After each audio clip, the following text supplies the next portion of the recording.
Bonsoir et bienvenue à tous. Voici les titres de l'actualité de ce jeudi.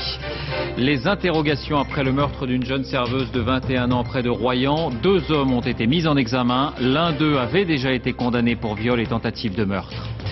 Les dernières pluies n'ont pas suffi. Malgré le mauvais temps, la France n'est pas complètement sortie de la sécheresse, notamment en Île-de-France, dans la vallée du Rhône et en Provence. Nicolas Sarkozy présente à Épinal son projet sur les institutions, plus de responsabilités pour le président et plus de contrôle pour le Parlement. Cécilia Sarkozy, elle, a rendu visite aux infirmières bulgares en Libye. Un pas de plus dans le désarroi au Parti socialiste. Jack Lang demande la démission collective de la direction. Notre invité, le premier secrétaire François Hollande. Bonsoir et à tout à l'heure. Enfin, premier relief, mais nouvelle arrivée au sprint dans le Tour de France. Victoire de l'Italien Pozzato. Vinokourov, victime d'une chute, a perdu du terrain plus d'1 minute aujourd'hui.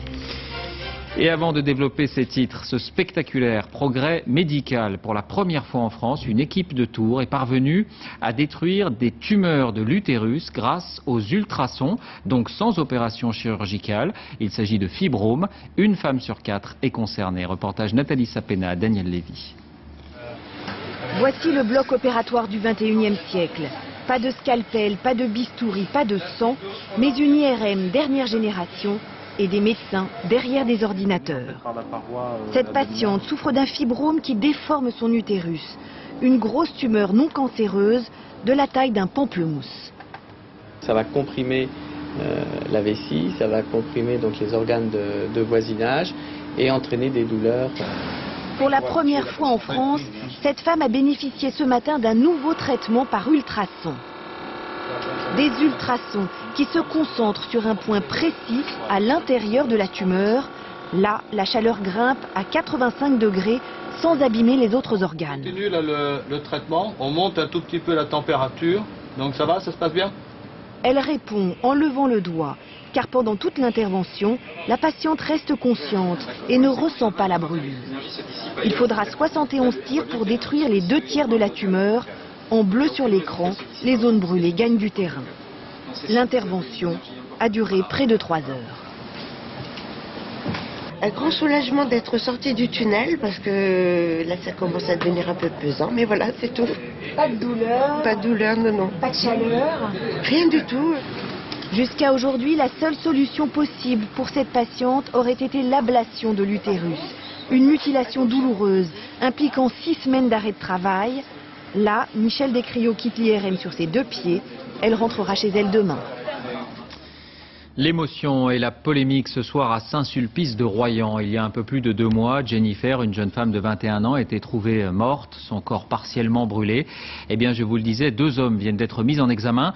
Ce qui retient l'attention, c'est que l'un d'eux est un récidiviste. Il avait déjà été condamné à 20 ans de prison pour viol et tentative de meurtre. Il était sorti au bout de 13 ans. Sur place, François Privat, Philippe Dumail. 2 proches de Jennifer mis en examen pour meurtre. L'un est son ex-petit ami, Samy. L'autre, Nuno Mendes, de nationalité portugaise, avait déjà été condamné à 20 ans de prison pour le viol d'une jeune femme avec tentative d'assassinat par le feu. Une similitude avec celui de Jennifer et un mode opératoire particulier qui a mis les gendarmes sur sa piste. Nous avons travaillé sur les gens qui avaient commis des faits similaires et qui habitaient dans la région.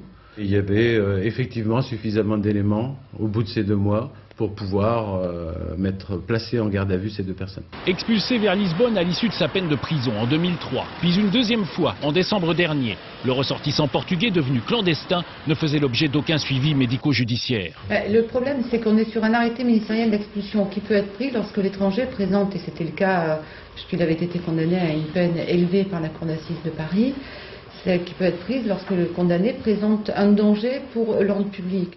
Âgé de 42 ans, Nuno Mendes vivait ici, dans un village proche de Saintes, avec sa compagne. Père d'une petite fille de 6 mois, il travaillait comme manœuvre sur des chantiers de construction.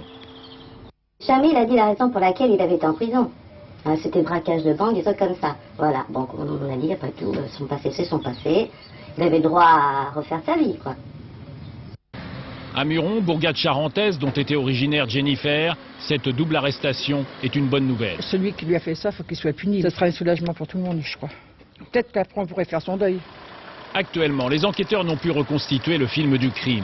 Face au mutisme observé par les 2 hommes, il est également difficile de définir leur degré d'implication dans le meurtre de Jennifer. malgré la présence de leur ADN sur les vêtements de la victime. Toujours à propos de justice, le débat sur la grâce présidentielle du 14 juillet relance les interrogations sur la surpopulation dans les prisons. On en a parlé ici même. Depuis des années, on évoque les peines alternatives et notamment les fameux bracelets électroniques. La technique se développe, mais très lentement. Reportage Aurélia Guillemin, Sylvain Dauba. Les petits gestes du quotidien d'un papa comme les autres, ou presque. Scellé à sa cheville, ce bracelet électronique lui rappelle qu'il est sous surveillance.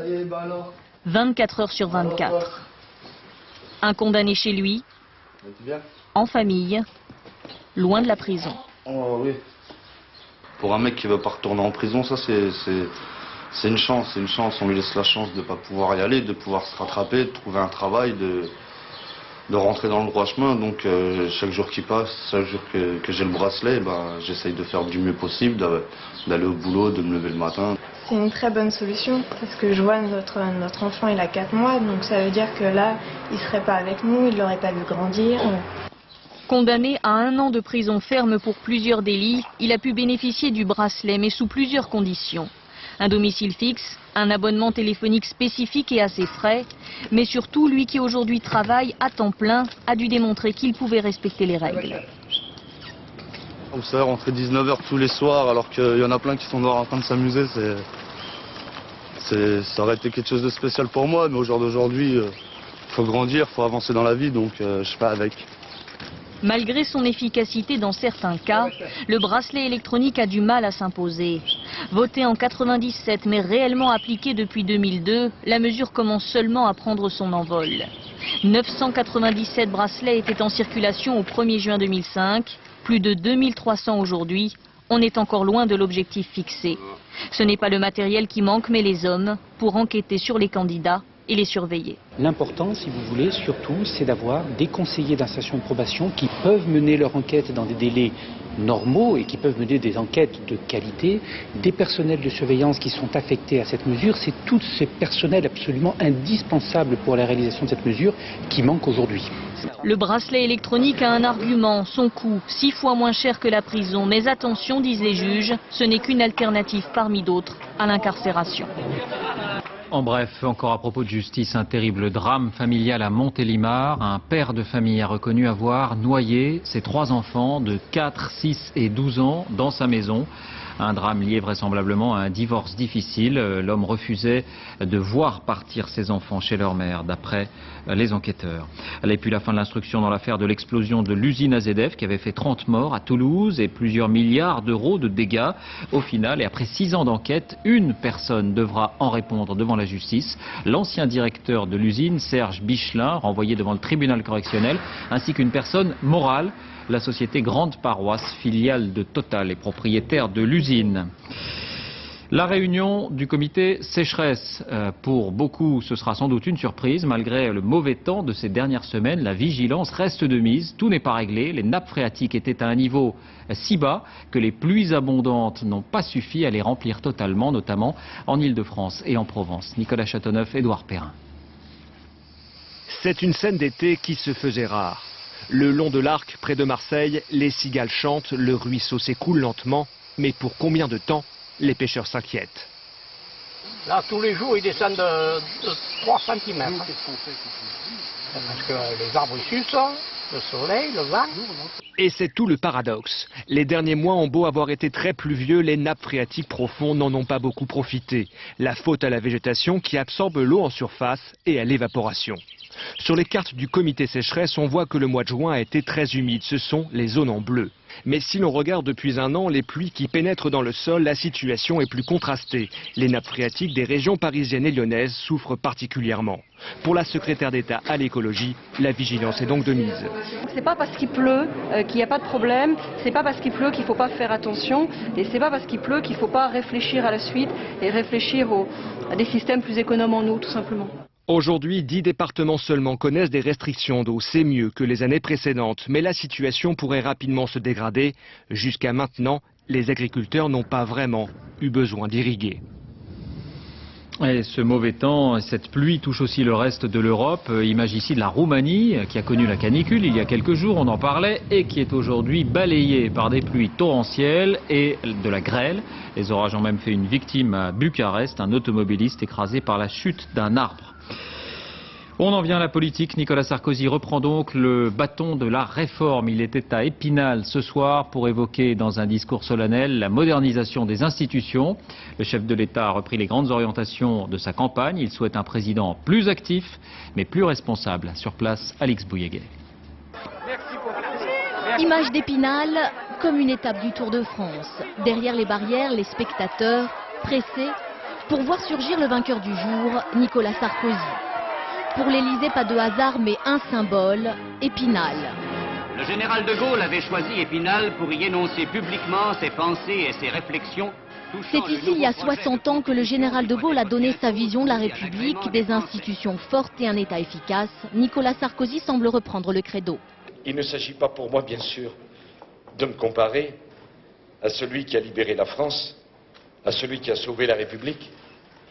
Il s'agit simplement de comprendre que le chef de l'État, par la volonté des institutions de la Ve République, a une obligation de rassemblement. Pour Nicolas Sarkozy, pas question de tourner la page de la Ve République. En revanche, il souhaite renforcer les pouvoirs du Parlement, doter l'opposition d'un statut et surtout donner au chef de l'État la possibilité de s'exprimer devant le Parlement. Je vais dire un gros mot, je souhaite que le président gouverne. Ah, mais je me fais immédiatement pardonner. C'est Georges Pompidou qui a employé cette formule. Mais je souhaite que dès lors que le président gouverne, il soit amené à rendre davantage de comptes. Je souhaite donc que soit étudiée la possibilité que le président de la République puisse s'exprimer au moins une fois par an devant le Parlement pour expliquer son action et pour rendre compte de ses résultats, d'être gouverné. Une commission présidée par Édouard Balladur et dont devrait faire partie notamment le socialiste Jack Lang va plancher sur cette réforme. Une réforme prévue avant la fin de l'année. Le discours vient de s'achever. Bonsoir Michaël Darmon, vous êtes en direct d'Épinal. Alors un président devant le Parlement, qu'est-ce que cela signifie concrètement? Faut-il parler de 6e République? Vous savez, David, lorsqu'on parle à Nicolas Sarkozy d'un changement de République, de passer de la 5e à la 6e, il répond tout de go qu'il se moque de savoir s'il faut changer de numéro. Lui, ce qu'il veut, c'est changer tout à l'intérieur et changer profondément la vie politique. Alors ce soir, il a plaidé pour un État fort, il l'a répété durant son discours. En France, c'est l'État qui fait la nation, c'est-à-dire donc un président qui gouverne toujours plus avec un Premier ministre en retrait. En fait, ce soir, Nicolas Sarkozy tire tout simplement les conséquences du passage du septennat au quinquennat. Merci Michaël. Et puis il y avait des interrogations sur le rôle de Cécilia Sarkozy à l'Élysée. Eh bien voici peut-être un début de réponse. On a appris en fin d'après-midi qu'elle était en train d'effectuer une visite surprise en Libye. Elle a rencontré les infirmières bulgares condamnées à mort ainsi que le médecin, on en parlait hier, et le colonel Kadhafi. Juste avant le discours, Michaël Darmon a posé la question à Nicolas Sarkozy du sens de cette visite. Écoutez sa réponse. Elle vient de voir les infirmières. Et elle est partie de Tripoli pour aller voir les enfants qui ont contracté le sida. Et elle est toujours là-bas parce qu'elle aura ce soir une nouvelle rencontre avec le colonel Kadhafi. Est-ce dire qu'il y aura un espoir pour une bonne issue de la crise? Elle commentera elle-même quand elle reviendra. Voilà, pas plus de précisions sur cette visite. On en vient au désarroi au Parti socialiste. Les départs de ses dirigeants et la politique d'ouverture pratiquée par le nouveau pouvoir sèment le trouble. Jack Lang, qui a claqué la porte hier, n'a pas mâché ses mots. Il demande ce matin une démission collective de la direction du parti. Alexandre Cara, Mathieu Drejoux. Vive la liberté. C'est ainsi que Jack Lang résume sa démission de la direction du PS. Et c'est d'abord une liberté de ton puisqu'il invite les autres dirigeants à suivre son exemple. Au lieu de reconstituer le mécano des chefferies, je le vois en ce moment, on se répartit les fonctions, pourquoi ne pas tout simplement jouer là encore quart sur table, renvoyer devant les militants une démission collective, et ce sont les militants qui trancheront après un débat de plusieurs mois. Voilà. Jack Lang va plus loin, il accuse nommément. Ce sont François Hollande et Jean-Marc Ayrault qui l'ont trahi. Et ils m'ont d'une certaine manière frappé dans le dos, alors que même que je n'avais pris aucune décision, que je les avais simplement consultés. Ils ont fait planer sur moi une menace. Aujourd'hui, la plupart des responsables socialistes se réfugiaient dans un silence prudent, à de rares mais cruelles exceptions près. La vérité, c'est que Jack Lang a toujours beaucoup pensé à lui. C'est un homme de grande qualité, mais il a aussi commencé dans le théâtre. Et là, c'est un numéro de théâtre. Jack Lang aime la lumière, Jack Lang aime être dans les commissions, Jack Lang aime être près de l'Élysée. Pour leur part, c'est autour d'une tasse de café que les militants socialistes de Boulogne-sur-Mer, la circonscription de Jack Lang, commentent la crise au PS. Jack Lang, pour moi, n'entre pas dans la même configuration. C'est pas un ministère, c'est une commission. L'image qu'on donne au niveau national va pas nous faire des quartiers supplémentaires. Les gens ils vont se dire mais qu'est-ce que c'est cette mascarade? C'est le bazar au PS. Et c'est bien le problème. Pour sortir de ce bazar, contrer la stratégie attrape-tout de Nicolas Sarkozy, les socialistes cherchent toujours la solution. Comme promis maintenant, François Hollande est avec nous. Bonsoir, Bonsoir. Et merci. Jack Lang se dit blessé, il s'était beaucoup engagé pendant la campagne. Est-ce que vous avez été maladroit? On a été clair, surtout. Il y a une offensive, elle est menée par Nicolas Sarkozy, elle est évidente, elle a commencé par la constitution d'un gouvernement où on a été chercher quelques personnalités venant de la gauche, elle s'est poursuivie à travers des suspicions de tel ou tel qui pourraient éventuellement être appelés, ont été appelés, rejoindre le gouvernement de Nicolas Sarkozy. Là, ça n'est qu'une commission. Et là, il s'agissait, on le savait, d'une commission qui n'est pas n'importe laquelle, de réforme des institutions. Nicolas Sarkozy vient de s'exprimer et je commenterai ce qu'il a dit. On en parlera. Mais il a souhaité, Nicolas Sarkozy, que cette commission soit indépendante des partis politiques. Et lui-même, Nicolas Sarkozy, dit il faut que Jack Lang vienne. Qu'avons-nous dit, nous? Et que si Jack Lang, en toute liberté, allait dans cette commission, eh bien, il n'engagerait que lui-même, ce qui est bien le moins. Et nous avons dit aussi que, n'engageant que lui-même, étant dans une commission nommée par Nicolas Sarkozy, pendant la période où il serait au travail dans cette commission, il ne serait plus membre des instances dirigeantes du Parti socialiste. Alors Jack Lang a anticipé, s'est mis lui-même en état de quitter la direction, seulement la direction du Parti socialiste. Eh bien, il a sans doute anticipé sur le choix qu'il va faire de rejoindre cette commission. Mais écoutez, franchement, on est au lendemain d'une défaite électorale. Ce n'est jamais facile.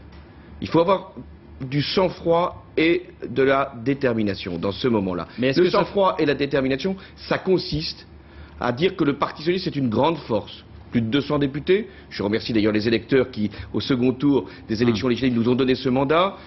Centaines de sénateurs, 20 régions sur 22, la moitié des départements, beaucoup de villes de France. Donc, nous avons notre rôle à jouer. Quel est ce rôle?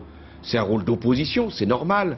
Une opposition qui ne doit pas simplement critiquer, qui doit proposer, et nous allons le faire, ça va être la rénovation du Parti socialiste, donner des idées au pays, et puis une opposition qui doit être vigilante. Ce n'est pas à Nicolas Sarkozy de dire ce que doit faire l'opposition, de nommer celui-ci, d'écarter celui-là. Non, il faut poser des règles, je les ai posées. Le Bureau national, à l'unanimité, car toutes les décisions que nous prenons, nous les prenons collectivement, a décidé d'imposer ces règles, de manière à ce qu'il y ait la clarté. Jack Lang lui-même les a comprises. Est-ce que ce n'est pas un signe de crise, tous ces départs? C'est le énième départ des instances dirigeantes, de Dominique Strauss-Kahn, de Laurent Fabius, pour des raisons diverses, et d'autres départs au gouvernement. Ne confondez pas. Il y a, et ça a été extrêmement pénible pour les Français. Qui reste au Parti socialiste, François Hollande?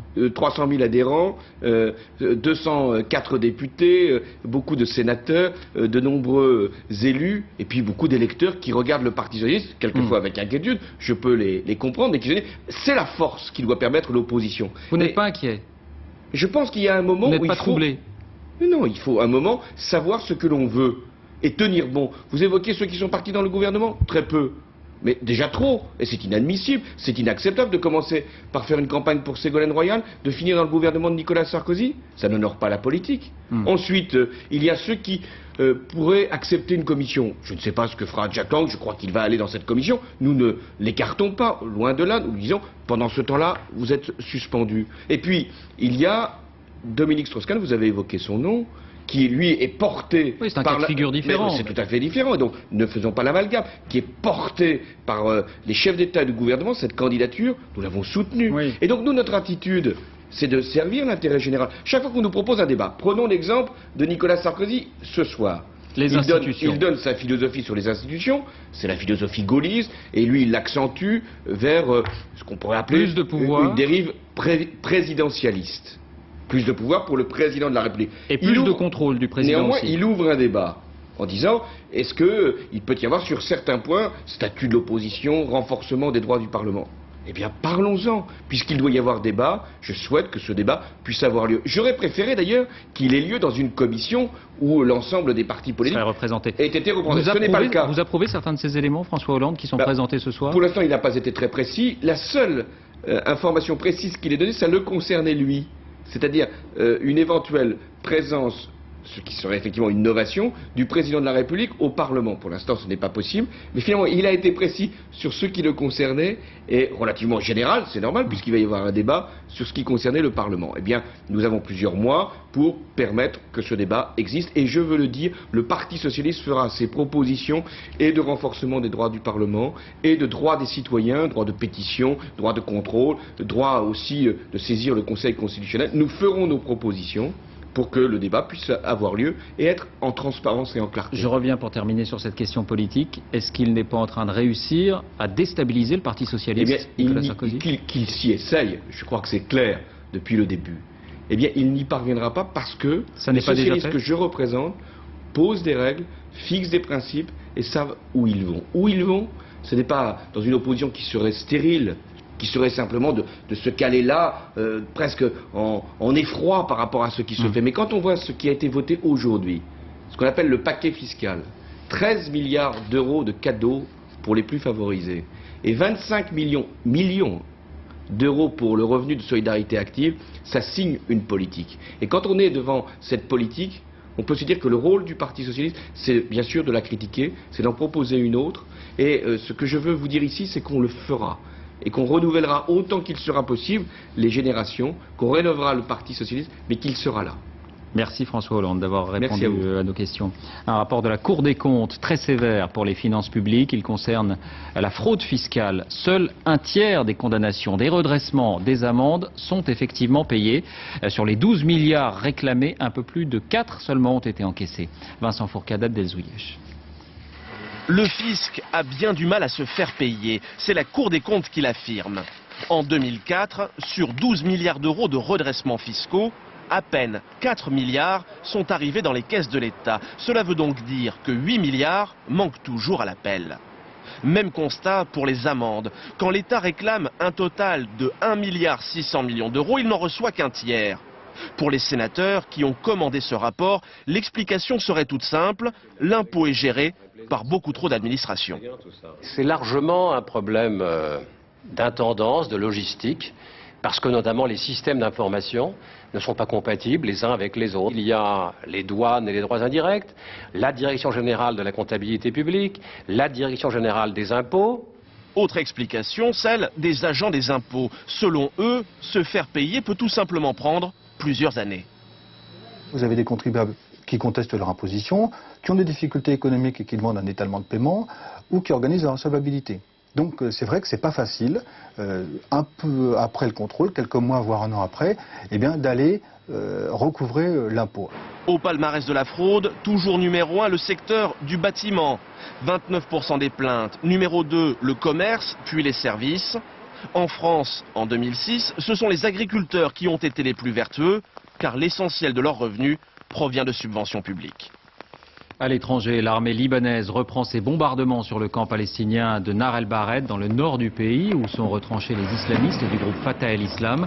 D'épais nuages de fumée recouvraient cet après-midi, vous le voyez, le camp en ruine, ravagé par les obus, et désormais presque vide, à l'exception des derniers activistes.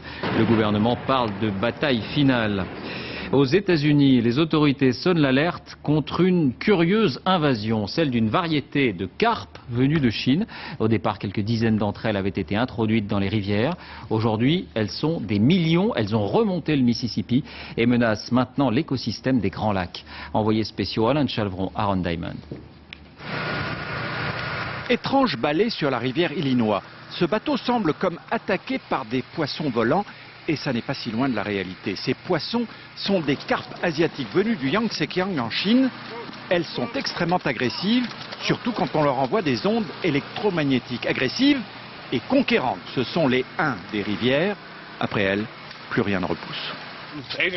Dans les années 70, on a importé ces carpes dans des fermes piscicoles du sud des États-Unis. Elles devaient nettoyer l'eau grâce à leur capacité de filtrage. Mais il y a eu des inondations et elles se sont répandues partout dans le bassin du Mississippi. En sautant ainsi, elles ont remonté le fleuve et ses affluents. Colonisant tout le bassin du Mississippi, on estime qu'elles sont maintenant 7000 au kilomètre de rivière, soit des millions. On en a attrapé une qui faisait 20 kilos. On estime que dans son ventre, il y avait environ 2 millions d'œufs. Avec leur aimable caractère, peu partageur et leur gloutonnerie, ces carpes ont fait le vide autour d'elles. Elles ne représentent pas un danger pour les autres poissons dans le sens où elles ne vont pas les manger. Mais elles siphonnent toute la chaîne alimentaire et ne laissent rien pour les autres. L'invasion ne fait pas que des malheureux. Si l'Américain moyen ne mange pas ces poissons pleins d'arêtes, ils plaisent en revanche à 2 communautés bien spécifiques, les Chinois et les Juifs askénazes friands de carpes farcies. Et ce pour le plus grand bonheur de quelques pêcheurs. C'est tout bénef pour moi. La pêche est moins dure, moins longue, et j'en attrape des tonnes. Rien que là, il y en a pour $2000. Mais voilà, on ne plaisante plus. De saut en saut, la carpe asiatique approche des Grands Lacs et là, son arrivée pourrait être tout simplement catastrophique. Les Grands Lacs, ça représente une ressource importante pour les États-Unis. 4 milliards de dollars de pêche et les carpes peuvent avoir là-bas le même effet qu'ici. Le projet est d'installer une sorte de barrière électrique comme celle-ci à l'entrée des Grands Lacs, mais rien ne dit que cela suffira. Voilà ce qui se passe lorsqu'on joue à l'apprenti sorcier avec la nature. Ces carpes semblent maintenant vouloir nous chasser de la rivière, que cela plaise ou non aux pêcheurs. Entre elles et l'homme, c'est désormais la guerre. Voilà, et rassurez-vous, tout s'est bien terminé pour Alain de Chalvron. On a de bonnes nouvelles de lui. Encore des blessés à Pampelune lors des fameux lâchers de taureaux dans les rues de la ville. Chute ou coup de corne, 13 personnes ont été touchées, 3 sont même dans un état grave. La fête attire chaque année des milliers de téméraires venus courir devant les bêtes. En France, une alerte très rare au Sable d'Olonne. Le drapeau rouge interdisant la baignade a été hissé pendant 1 heure cet après-midi en raison de la présence d'un requin pèlerin de 3 mètres de long. Il n'est pas dangereux pour l'homme, mais les CRS ont craint un risque de panique à la vue de l'aileron. Voilà qui nous amène aux vacances et à la ruée vers le sud. Il n'y a pas d'autre mot, c'est la course au soleil. Les estivants ont été très nombreux à changer leur fusil d'épaule au dernier moment. Oubliez la Normandie et la Bretagne, direction la Méditerranée. Nicolas Lemarinier. L'accent anglais n'est pas au top, pas grave, car le business du camping se porte très bien. On a quelques personnes qui nous appellent en disant voilà, on devait aller dans le nord, vers la Normandie, vers la Belgique. Et est-ce qu'on peut venir chez vous là comme ça, sans réservation, au dernier moment? Oui, tout à fait. Ça dure depuis 3 semaines, 27 degrés à l'ombre à 10 h du matin, idéal pour les touristes d'Europe du Nord qui fuient le mauvais temps. À Newcastle, le temps est vraiment catastrophique. Depuis le mois dernier, il y a même des inondations. Ici, c'est le seul endroit où le soleil est pratiquement garanti sur le mois de juillet. Les Belges, bronzés comme des Anglais, débarquent peu à peu dans les campings de la côte. 1000 km au compteur avant de trouver le soleil pour cette famille, par exemple. On a préparé le voyage pour aller en Bretagne, mais le temps, j'ai vu aux télévisions, aux météo, que c'était si mauvais. Et après, nous avons vu le météo et dans le sud, c'était du beau temps. Le malheur des uns faisant le bonheur des autres, depuis plusieurs jours, les hôteliers ressentent un boom des réservations comparé à 2006. Disons qu'entre le 20 juin et le 10-12 juillet, on est à plus 10-12% de remplissage, à nouveau grâce à la météo. Et les responsables espèrent que ça ne fait que commencer. Ils attendent le grand rush pour le week-end prochain. La santé, un athlète handicapé peut-il courir à côté des valides? C'est ce que demande un sprinter sud-africain. Il est né sans tibia ni péroné et les autorités du sport se demandent si ces prothèses ne constituent pas un avantage dans la course. Claire Lezing. Sa raison de vivre, c'est le sprint. Amputé des 2 jambes, Oscar Pistorius court vite, très vite. Ce Sud-Africain âgé de 20 ans est né sans tibia ni péroné. Ces prothèses en carbone ont été spécialement conçues pour lui et le propulsent au plus haut niveau. Ce week-end, il va courir pour la première fois chez les valides avec les meilleurs du monde. Je suis vraiment impatient. C'est ma première course internationale avec les valides. Donc évidemment, je suis très nerveux, j'ai des papillons dans le ventre, mais j'ai travaillé pour cela depuis 3 saisons et demie. Problème, la Fédération internationale d'athlétisme s'interroge et veut savoir si ces 2 prothèses transforment son handicap en atout. Ici, aux Jeux paralympiques d'Athènes, il part en retard mais rattrape tout le monde et décroche la médaille d'or. Ses performances s'améliorent sans cesse, il est à 3 secondes de certains records d'athlètes valides. Mais chez les sportifs, les performances de Pistorius divisent. Si un jour, avec une prothèse, on va plus vite que sans avoir de prothèse, forcément ça posera problème au sens réglementaire, même si d'un point de vue déontologique, on pourrait se dire qu'il faut laisser courir. Ce week-end, en Angleterre, la Fédération internationale d'athlétisme va être particulièrement attentive aux performances du Sud-Africain. Il court sur 400 mètres face au champion du monde et olympique, l'Américain Jeremy Wariner. Mais déjà Hollywood s'intéresse à son histoire. Tom Hanks est pressenti pour adapter sa vie à l'écran.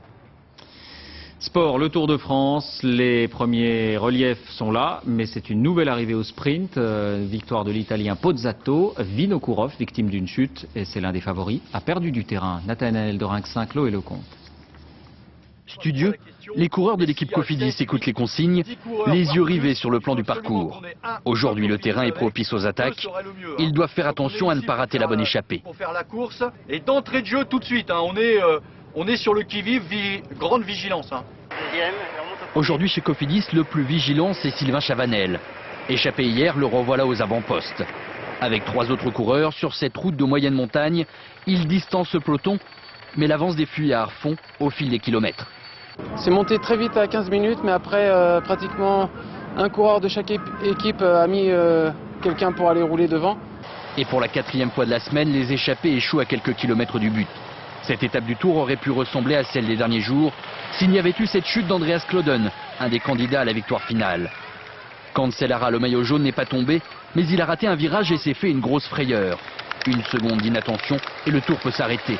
À quelques kilomètres de l'arrivée, Alexandre Vinokourov, grand favori de l'épreuve, a bien failli tout perdre. Sa chute laissera des traces physiques, bien sûr, mais peut-être mentales aussi. À 10 km d'Autun, Laurent Lefebvre surprend le peloton et tente sa chance. Dans la voiture de l'équipe, son directeur sportif y croit. Allez, à bloc Laurent, à bloc, hein, allez. À l'arrivée, il ne manquera pas grand-chose aux Français pour s'imposer. Il se fait griller la politesse par les sprinteurs et l'Italien Pozzato. 1 minute et 20 secondes après les meilleurs, Vinokourov passe la ligne. Le Kazakh n'a pas perdu le Tour, mais il pointe désormais à la 81e place du classement, à plus de 2 minutes de Cancellara, le maillot jaune. Et puis un mot de football, sachez que Giroud pourra bien entraîner le club de Lens malgré ses 68 ans. La Ligue nationale de football a accepté de lui accorder une dérogation. Elle avait dans un premier temps refusé d'homologuer son contrat. Les festivals de l'été, coup d'envoi des Francopholies hier soir à La Rochelle. Sur scène, Miossec, Abdelmalik et Renaud. Abdelmostefa, Patrice Brugère. Sur le vieux port de La Rochelle, à marée haute et dans la marée humaine, on peut enfin sortir les sandalettes. Ces 23e Francopholies devraient passer au travers des nuages, mais pas à côté de la révélation Ayo.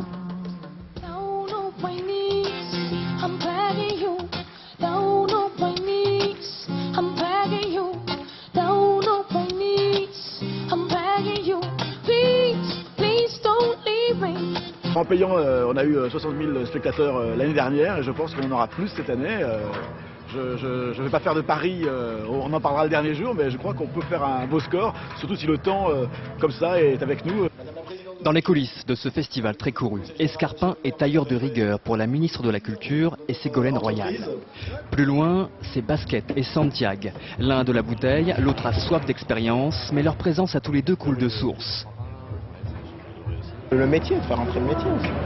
Parce que on est au tout début de quelque chose, c'est tout jeune tout ça. C'est pas fini. Rassure-toi. Sur le détroit de Gibraltar, il y a un jeune noir qui enfin voit la lune le pointer du doigt et le soleil le prendre dans ses bras. Le rap, ça s'inscrit totalement dans la tradition française de la chanson à texte, de la chanson engagée. Et Renaud, c'est un pilier je dirais, de cette manière de faire de la musique. Si ma carrière n'a servi qu'à ça, qu'à donner envie à des mecs comme lui ou d'autres rappeurs connus ou non de prendre un stylo plutôt qu'un cocktail Molotov et prendre une guitare plutôt qu'une Kalachnikov. Je n'ai pas servi à rien. À venir, des Woolsey, Higelin, Noah, Tété, Ridan, de grosses pointures de la chanson française, de petites qui deviendront grandes et devant 6000 personnes qui prennent leurs pieds. Et avant de refermer ce journal, un mot de nos programmes de ce soir avec un nouvel épisode de Rendez-vous en Terre Inconnue, une émission que vous avez plébiscitée. Rappelons le principe, Frédéric Lopez emmène un invité dans un lieu qu'il ne connaît pas. Et cette fois, c'est Charlotte de Turckheim qui fait un voyage exceptionnel dans la toundra, dans le grand nord sibérien, à la rencontre des Nénets, ce peuple de la toundra. Charlotte de Turckheim est avec nous en direct du théâtre, puisque vous jouez tous les soirs en ce moment. Avant de recueillir vos impressions, on va regarder un extrait de l'émission. Vous avez donc passé 15 jours dans le Grand Nord sibérien et on vous voit dans cet extrait couper ou tenter de couper du bois.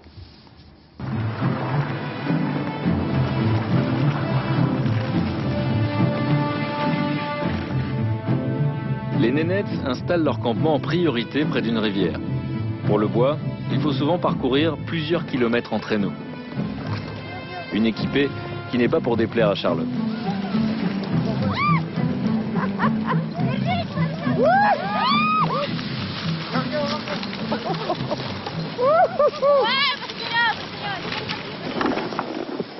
Moi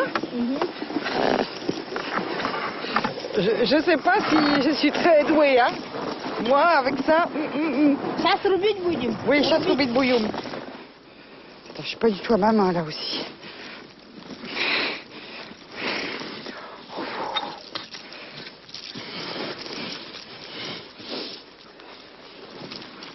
Voilà, ça a été un des moments étonnants et très drôles, hein, il faut le dire, de l'émission, mais pas le seul. Qu'est-ce qui vous a le plus marqué dans ce voyage et cette rencontre, Charlotte de Turckheim? Ce qui m'a marqué, en fait, c'est plusieurs choses, moi, je dirais. D'abord, ces gens, évidemment, et le fait qu'on puisse, sans se comprendre, sans parler la même langue, et avoir des cultures différentes, et habiter à des millions de kilomètres les uns des autres, de pouvoir rire ensemble. Parce qu'on s'est fait rire mutuellement sans se comprendre. Et ça, j'ai trouvé ça absolument magique. Ensuite, évidemment, le fait que des êtres humains puissent vivre dans des conditions climatiques et dans un endroit aussi hostile que ça m'a quand même paru absolument phénoménal. Et puis évidemment, il y a la beauté aussi du lieu. Qui est unique. Et puis pour moi, ce qu'il y avait d'extraordinaire, c'était aussi l'idée que c'est un voyage unique, voilà, que je pourrais plus jamais refaire et que probablement pas grand monde pourra refaire puisque c'est une zone interdite, on n'a pas le droit d'y aller. Et voilà, donc tout ça, si vous voulez, concurrait pour moi à faire un moment extraordinaire. Alors vraiment extraordinaire. Ça n'est pas trahir un secret que de dire que vous avez été assez surprise, hein, de débarquer dans le Grand Nord sibérien. Vous pensiez plutôt à une destination dans un pays chaud et on vous voit à un moment donné avoir réellement peur. La nuit tombe, vous êtes avec ce peuple des Nénets en train de pêcher et vous vous dites on va se perdre et on va mourir. Bah oui, parce que c'est vraiment extrêmement dangereux. Et quand la nuit s'est mise à tomber, ils m'ont dit non mais t'inquiète pas, de toute façon on va pouvoir rentrer au camp parce qu'on se repère aux étoiles. Et à ce moment-là, je lève la tête et je vois que le ciel est complètement plombé et qu'on voit pas une seule étoile. Et comme franchement, on ne savait pas où on était, je me suis dit mais c'est impossible, on va mourir ici de froid et je vais jamais retrouver ma famille et mes gosses et je vais mourir congelée en Sibérie. Et ce qui m'a quand même vachement étonné, c'est qu'on a pris les motoneiges, ils ont foncé tout droit dans la nuit pendant des heures et on a retrouvé le campement. Alors comment, je ne sais même pas comment ils font pour retrouver leur chemin, mais honnêtement c'était spectaculaire. Et moi je reconnais que j'ai eu une trouille pas possible. Merci Charlotte de Turckheim. Je rappelle que vous êtes sur scène pour Charlotte de Turckheim va mieux au théâtre de la Madeleine et on découvrira donc dans quelques instants ce nouveau numéro de Rendez-vous en Terre Inconnue, c'est dépaysement garanti, découverte aussi et puis c'est une très belle aventure humaine. Fin de cette édition, merci de l'avoir suivi. Tout de suite donc la météo Laurent Romeshko, 20h50 vous avez donc rendez-vous avec Frédéric Lopez et Charlotte de Turckheim. Lundi c'est Françoise Laborde que vous retrouverez à cette même place et demain Laurent Delahousse. Très bonne soirée.